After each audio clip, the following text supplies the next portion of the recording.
A massive explosion echoes across the outskirts of Tehran, lighting up the pre-dawn sky with an intense, unnatural glow. Security forces scramble, roads are locked down within minutes, and state media immediately issues a total information blackout. Within hours, another blast is reported, this time near a sensitive Islamic Revolutionary Guard Corps (IRGC) facility deep in Zanjan province. The regime's official line, broadcasted simultaneously across all state-sanctioned channels, it was a routine clearance operation, or perhaps an unfortunate industrial gas leak. Nothing to see here. Move along. But behind closed doors, in the fortified bunkers and high-security conference rooms of Tehran, a very different and far more dangerous reality is unfolding. Right now, as you watch this, the Islamic Republic of Iran is experiencing one of the most intense periods of internal fracture since the 1979 revolution. The trigger isn't just Israeli covert operations, though those are certainly happening. It's not just the crippling economic collapse, though inflation is destroying the middle class. It's something far more explosive, a secret framework for a new agreement with the United States. And the hardliners within the IRGC are absolutely furious. But this isn't just a political disagreement happening in isolated rooms in Tehran, because at the exact same moment that these divisions are erupting into physical violence, Hezbollah has unleashed a massive barrage of rockets into northern Israel, threatening to shatter a fragile regional ceasefire and ignite a full-scale, uncontrollable war. Are these events connected? Is the IRGC trying to deliberately sabotage diplomatic talks by activating its proxy network? And what does this mean for the future of the Middle East and global security? Let's start by dissecting what we know for certain about the physical events on the ground. Over the past few weeks, a series of unexplained explosions have rocked strategic locations inside Iran. We've seen reports of blasts in Zanjan province, mysterious fires at industrial complexes, and now significant detonations near the capital. The Iranian government is notorious for covering up vulnerabilities. Whenever an explosion happens, it's always categorized as a training exercise, a technical failure, or a civilian accident. But the locations of these recent incidents tell a vastly different story. These aren't random civilian factories. They are sites with known, documented ties to the IRGC's aerospace division, their ballistic missile programs, and their drone manufacturing hubs. Historically, this specific pattern of incidents points to one of two things: covert Israeli sabotage operations, or deep internal sabotage. Given the recent direct missile exchanges between Iran and Israel, events that broke a decades-long taboo of direct confrontation, it's highly probable that Israeli intelligence is continuing its shadow war inside Iranian borders. The Mossad has a long history of penetrating Iranian security perimeters, but there is a growing consensus among geopolitical intelligence analysts that some of these incidents might actually be the result of something much worse for the regime: internal sabotage by factions within Iran itself. Think about the logistics required to plant an explosive device inside a top-tier IRGC facility. This isn't something an amateur can pull off. It requires high-level security clearance, knowledge of patrol schedules, and access to secure areas. It requires an inside job. And right now, the motivation for an inside job has never been higher. Let me ask you, who do you think is really behind these explosions? Is it a brilliant Israeli intelligence operation, or is the IRGC dealing with a massive, unprecedented internal security breach from its own ranks? Let me know your thoughts in the comments down below. I read every single one. To understand why internal sabotage is a very real possibility, we have to pull back the curtain on what's happening politically inside Iran. Reports from credible intelligence sources have surfaced indicating that moderate factions within the Iranian government, the technocrats and politicians who actually have to manage the failing economy, are attempting to negotiate a Memorandum of Understanding, MOU, or an unwritten deal with the United States. The goal of this pact is survival. The terms are relatively straightforward. Iran agrees to cap its nuclear enrichment levels and rein in its regional proxies. In exchange, the United States provides limited, targeted sanctions relief, allowing Iran to unfreeze billions of dollars in assets and export a specified quota of oil.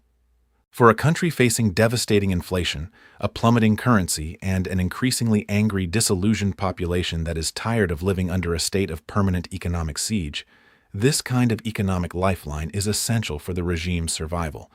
The moderates understand that if the economy collapses completely, the resulting civil unrest will sweep them all from power. But there's a massive problem blocking this survival strategy: the IRGC. The Revolutionary Guards have spent decades building an empire on sanctions evasion. They control vast swathes of the Iranian economy. Some estimates say up to 40% of the entire GDP. They run massive smuggling networks, dummy corporations, and front companies that generate billions of untraceable dollars. When legitimate trade is blocked by sanctions, the black market thrives, and the IRGC controls the black market. If sanctions are lifted and normal trade resumes, the IRGC stands to lose its monopoly on power and wealth. They would be forced to compete with legitimate businesses, and their shadowy financial networks would be exposed to daylight. More importantly, from an ideological standpoint, hardliners within the IRGC, like Ahmad Vahidi and his loyalists, view any compromise with the U.S. as a fundamental betrayal of the Islamic Republic's core revolutionary identity. They believe that showing weakness will only invite more pressure from the West and Israel.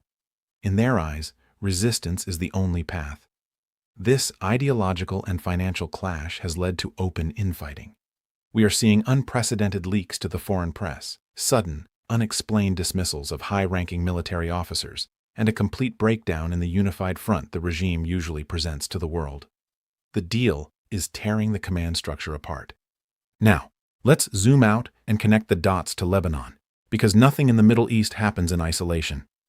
Just as these internal divisions in Tehran reach a boiling point, Hezbollah, Iran's most powerful, best equipped, and most strategically vital proxy, has dramatically escalated its attacks on northern Israel. This isn't just the usual low-level border skirmish designed to show solidarity without crossing red lines. Over the last 48 hours, Hezbollah has launched sophisticated rocket barrages, deployed advanced suicide drones, and targeted critical Israeli military installations. They are pushing the region closer to the brink of a massive, devastating war. And here is the critical intelligence failure many are missing. This escalation directly violates the terms that the Iranian moderates are allegedly trying to negotiate with the U.S. The Americans have made it abundantly clear that reining in Hezbollah is a prerequisite for any sanctions relief. So why would Hezbollah do this now? Why sabotage the very deal that could save the Iranian economy? Because Hezbollah doesn't just take orders from the Iranian president. They don't report to the Ministry of Foreign Affairs. They take their operational orders from the Quds Force, the external operations branch of the IRGC. Many top-tier geopolitical analysts believe that the IRGC hardliners are deliberately using Hezbollah as a pawn to sabotage the diplomatic talks. By escalating the conflict with Israel, the IRGC forces the United States into a difficult position, making any kind of sanctions relief politically impossible in Washington.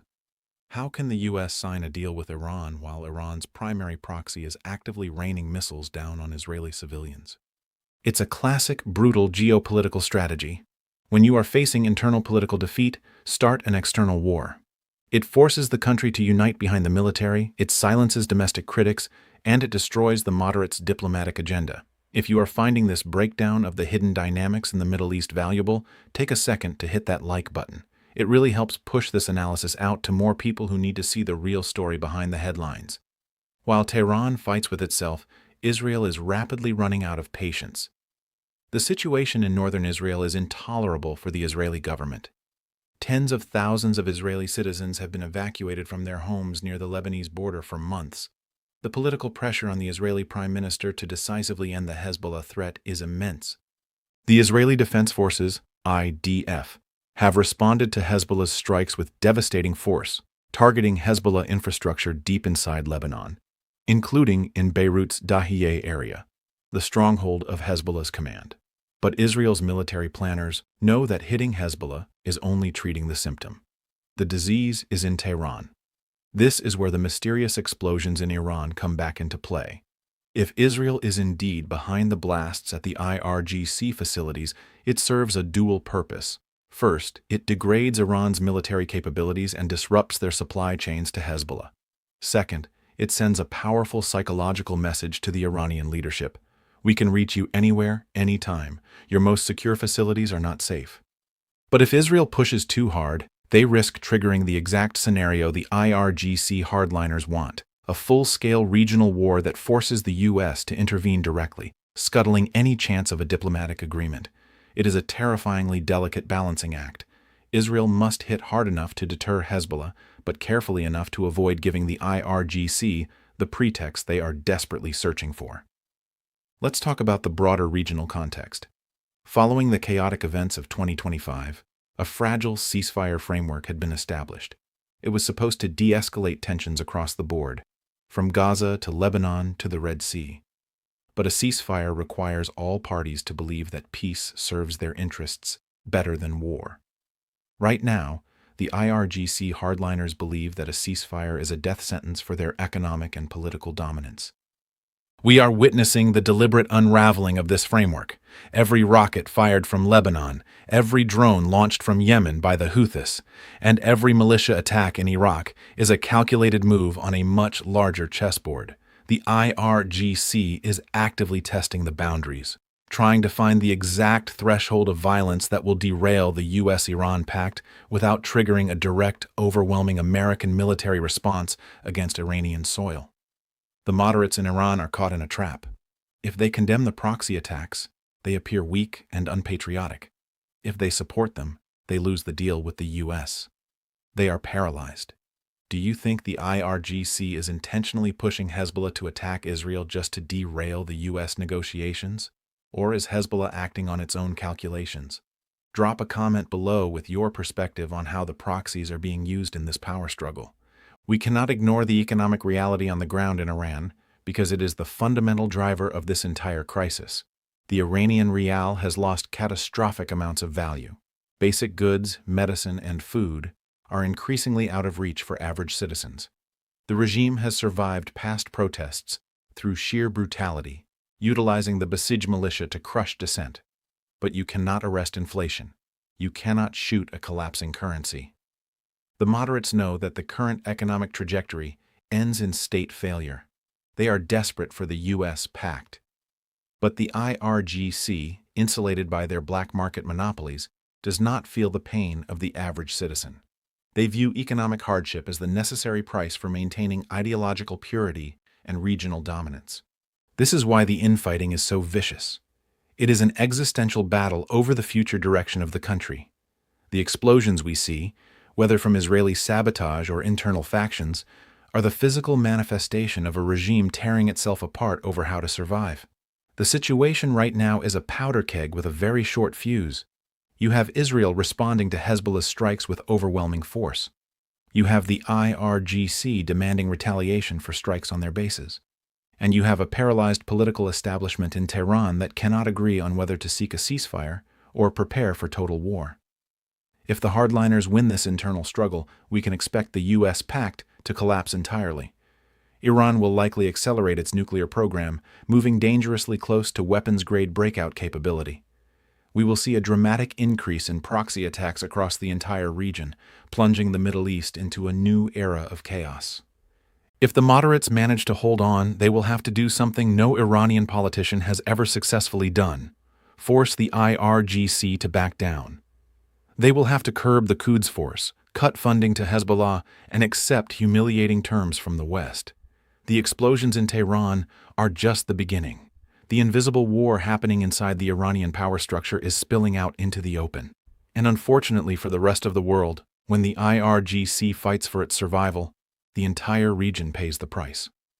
The geopolitical landscape in the Middle East is shifting faster than ever, and the mainstream news rarely covers the deeper internal dynamics driving these conflicts. If you want to stay ahead of the curve and understand the real forces shaping global security, the fault lines that others miss, make sure you hit that subscribe button and turn on notifications so you never miss a briefing. The coming weeks will be critical. Will the secret US negotiations survive the IRGC's internal sabotage? Will Israel launch a massive preemptive strike on Hezbollah to secure its northern border once and for all? We are watching history unfold in real time, and the consequences will be felt globally. Thank you for watching, stay sharp, and I will see you in the next analysis.